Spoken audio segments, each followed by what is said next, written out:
بسم اللہ الرحمن الرحیم الحمد للہ وکفى وسلام علی عباده الذین اصطفى اما بعد فاعوذ باللہ من الشیطان الرجیم بسم اللہ الرحمن الرحیم رب اشرح لی صدری ویسر لی امری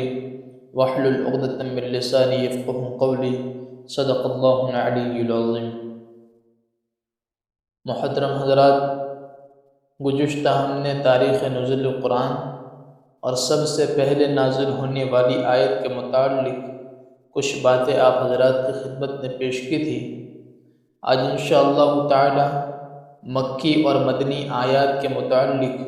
کچھ باتیں آپ حضرات کی خدمت میں پیش کرتے ہیں۔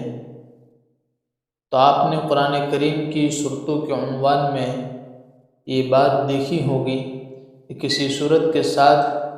مکی لکھا ہوا ہوتا ہے اور کسی کے ساتھ مدنی لکھا ہوا ہوتا ہے۔ اس کا جو صحیح مفہوم ہے اس کو سمجھ لینا ضروری ہے۔ مفسرین کی اصطلاح میں مکی آیت کا مطلب وہ آیت ہے جو آپ علیہ السلام کے ہجرت کی غرض سے مدینہ طیبہ پہنچنے سے پہلے نازل ہوئی، اور مدنی آیت کا مفہوم یہ ہے کہ وہ آپ علیہ السلام کے مدینہ پہنچنے کے بعد نازل ہوئی۔ بعض لوگ مکی کا مطلب یہ سمجھتے ہیں کہ وہ شہر مکہ میں نازل ہوئی، اور مدنی آیت یا مدنی سورت کا مطلب یہ سمجھتے ہیں کہ وہ شہر مدینہ میں نازل ہوئی، لیکن یہ مطلب درست نہیں ہے، اس لیے کہ کئی آیتیں قرآن کریم کی ایسی ہیں جو شہر مکہ میں نازل نہیں ہوئی، لیکن چونکہ ہجرت سے پہلے نازل ہو چکی تھی، اللہ کے نبی صلی اللہ علیہ وسلم کے ہجرت کرنے سے پہلے نازل ہو چکی تھی، اس لیے انہیں مکی کہا جاتا ہے۔ مثال کے طور پہ جو آیت مینا، عرفات یا سفر معراج کے دوران نازل ہوئی وہ بھی مکی کہلاتی ہے۔ یہاں تک کہ جو آیتیں سفر ہجرت کے دوران مدینہ منورہ کے راستے میں نازل ہوئی ان کو بھی مکی کہا جاتا ہے۔ اسی طرح بہت سی آیات ایسی ہیں جو شہر مدینہ میں نازل نہیں ہوئی ہیں مگر وہ مدنی ہیں۔ چنانچہ ہجرت کے بعد آپ علیہ السلام کو بہت سارے سفر پیش آتے تھے جن میں آپ علیہ السلام مدینہ طیبہ سے سینکڑوں میل دور تشریف لے گئے۔ ان تمام مقامات پر نازل ہونے والی جو آیتیں ہیں وہ مدنی کہلاتی ہیں، یہاں تک کہ جو آیتیں فتح مکہ یا غزوہ حدیبیہ کے موقع پر خاص کر شہر مکہ اور اس کے اطراف میں نازل ہوئی ان کو بھی مدنی کہا جاتا ہے۔ مثال کے طور پہ قرآن کی یہ آیت ان اللہ یأمرکم ان تؤدوا الامانات الی اہلہا، یہ مدنی ہے،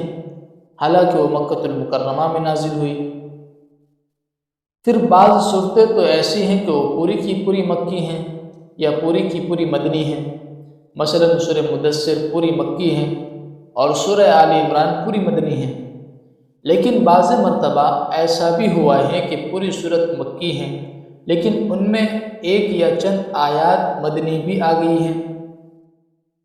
اور بعض مرتبہ اس کے خلاف بھی ہوا ہے۔ مثال کے طور پر سورہ اعراف مکی ہیں لیکن ان میں یہ جو آیت ہے وَاسْأَلْهُمْ عَنِ الْقَرْيَةِ الَّتِي كَانَتْ حَاضِرَةَ الْبَحْرِ یہاں سے لے کر وَإِذَا أَخَذَ رَبُّكَ مِن بَنِي آدَمَ یہاں تک کہ جو آیت مبارکہ ہیں وہ مدنی ہیں۔ اسی طرح سورہ حج مدنی ہے لیکن ان میں 4 آیتیں وَمَا أَرْسَلْنَاكَ مِن قَبْلِكَ مِن رَّسُولٍ وَلَا نَبِيٍّ إِلَّا إِذَا تَمَنَّى یہاں سے لے کر عذاب یوم عقیم یہاں تک کہ جو آیتیں ہیں وہ مکی ہیں۔ اس سے یہ بات واضح ہو جاتی ہے کہ کسی سورت کا مکی یا مدنی ہونا عموماً ان کی اکثر آیتوں کے اعتبار سے ہوتا ہے، اور اکثر ایسا ہوتا تھا کہ جس صورت کی ابتدائی آیت، شروع کی جو آیت ہجرت سے پہلے نازل ہو گئی، اسے مکی قرار دے دیا گیا، اگرچہ بعد میں اس کی بعض آیتیں ہجرت کے بعد نازل ہوئی ہو۔ یہ تھی قرآن کریم کے مکی اور مدنی آیت کے متعلق کچھ باتیں جو آپ حضرات کی خدمت میں پیش کی۔ امید کرتا ہوں کہ آپ کو سمجھ میں بھی آئے گی، اور اللہ تبارک و تعالیٰ سے دعا بھی کرتا ہوں کہ اللہ تبارک و تعالیٰ یہ باتیں آپ کو سمجھا دیں۔ اور دوسری دعا اللہ تبارک و تعالیٰ سے یہ کرتا ہوں کہ جو اپنا وقت نکال کر ان باتوں کو سمجھنے کی کوشش کرتے ہیں،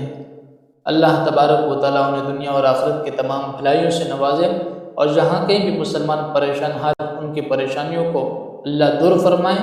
اور جو بھی مظلوم ہیں اللہ تبارک و تعالیٰ اپنی غیبی مدد شامل حال فرما کر انہیں ظلم سے نجات دیں۔ اور اللہ تبارک و تعالیٰ سے آخر میں دعا گو ہوں کہ اللہ تبارک و تعالیٰ ہمارے مشفق والدین اور اساتذہ کی عمروں میں، ان کے صحت و قوت میں، اور ان کی عافیت میں، ان کی نیکیوں میں، ان کے کارہائے خیر میں، ان کی علمی دینی ملی خدمات میں خوب برکت عطا فرمائیں، ان کے سائے کو ہم پر عافیت کے ساتھ قائم و دائم فرما کر ان کی قدردانی کی ہمیں توفیق عطا فرمائیں۔ آمین یا رب العالمین، وآخر دعوانا ان الحمد للہ رب العالمین۔